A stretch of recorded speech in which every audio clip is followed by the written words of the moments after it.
Bonjour, bienvenue dans la série de reportages de la French Tech Pays Basque.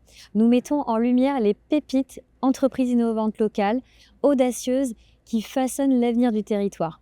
Aujourd'hui, je vous propose de plonger dans l'univers du recyclage et de l'innovation avec Trashboard. Cette start-up bouscule les codes en transformant les cartons usagés en un nouveau matériau ultra résistant et décarboné.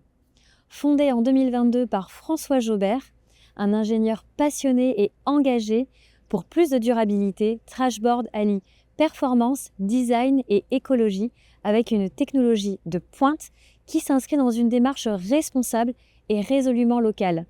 J'ai le plaisir de retrouver François Jaubert pour nous expliquer un peu les coulisses de la fabrication de ce matériau innovant. Alors François, tu as choisi de nous amener à Technocité à Bayonne. C'est une pépinière qui est gérée par l'Aglo.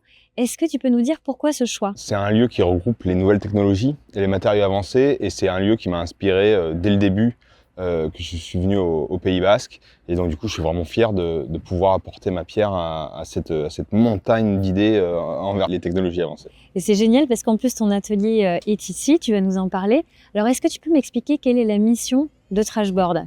Alors la mission de Trashboard, c'est de réduire les déchets, réduire l'impact qu'on a sur les émissions de carbone et réduire le puisement des ressources en développant une alternative, donc avec un matériau qui est fait à base de déchets et qui est performant. Comment elle a émergé cette idée de construire un nouveau matériau à base de carton?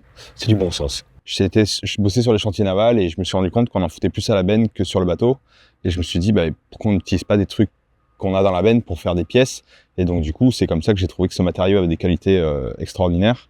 Et je réduisais ce qu'il y avait dans la benne et je fabriquais plus ce qu'il y avait dans le bateau. Donc voilà, pour moi, c'est vraiment une question de bon sens. De bon sens, de logique. Alors du coup, tu as transformé ce matériau qui est le carton usagé en un nouveau matériau résistant avec plein de propriétés. Et en quoi il se différencie finalement de tous les matériaux qu'on a sur le marché du recyclé? C'est un matériau performant. Déjà, c'est un matériau très léger et avec des résistances en compression et en flexion très, très, très améliorées.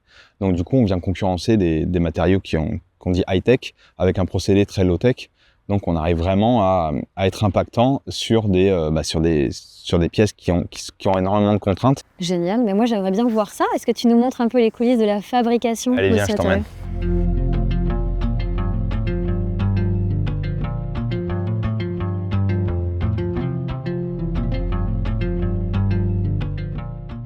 Donc François, on se retrouve dans tes ateliers avec ce nouveau matériau en main qui est en effet ultra solide.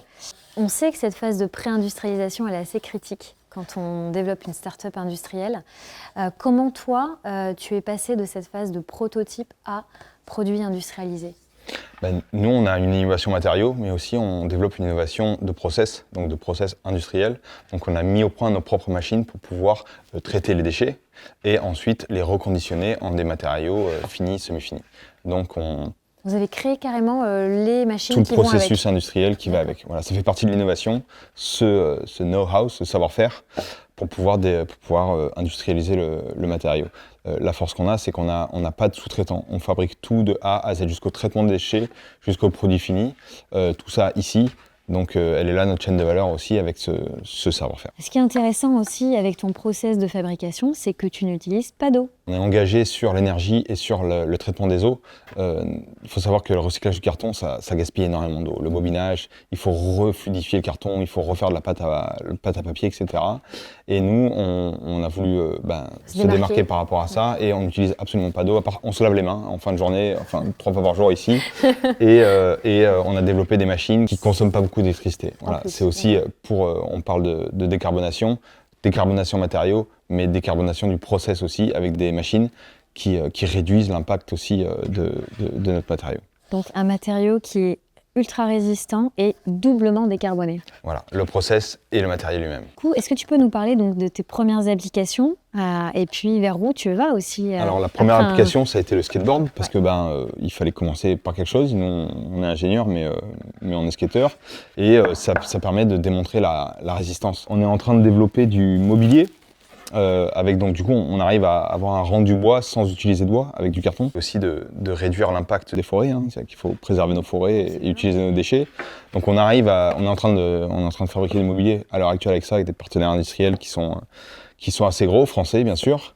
Et on a un dernier volet qui est l'aéronautique, parce que c'est un matériau qui est décarboné mais qui est très léger. Donc comme ça on peut réduire le poids des avions avec des solutions en utilisant des déchets.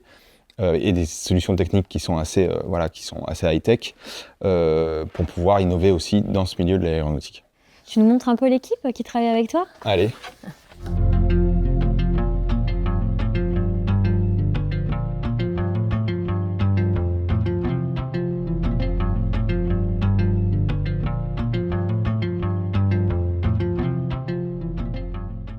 Là, on arrive dans tes bureaux. J'aurais bien aimé justement que tu me montres une autre application de ce nouveau matériau. On peut faire de l'outillage déjà. Donc déjà, parce que c'est super léger. Donc on arrive à faire des caisses, des boîtes qui sont très légères pour le conditionnement.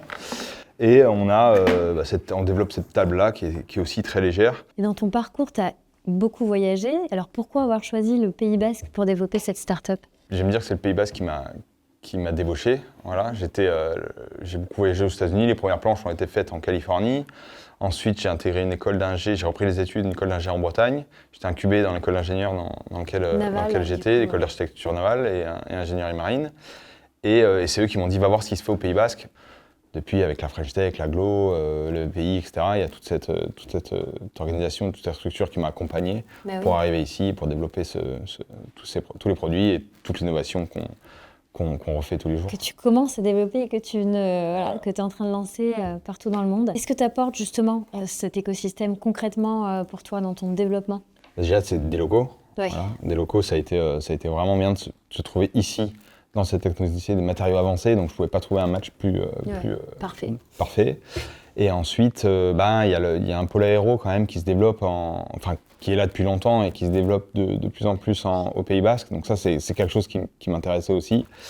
Et ensuite, après, il y a la qualité de vie qui est super. Il y a des bons profils parce qu'il y a des écoles d'ingé. Donc il y a vraiment, pour moi, il y avait toutes les recettes tous les ingrédients pour pouvoir appliquer la recette Trashboard. C'est génial. Écoute, on te souhaite énormément de succès. Merci. Et pour celles et ceux qui souhaitent en savoir plus sur l'aventure de François et de Trashboard, je vous invite à écouter notre podcast Les leaders inspirants de la French Tech Pays Basque, disponible dès à présent sur toutes vos plateformes d'écoute telles que Deezer, Spotify ou encore Apple Podcast. Et moi, je vous dis à très bientôt. Merci beaucoup François pour ton accueil. Merci. Ciao. Check.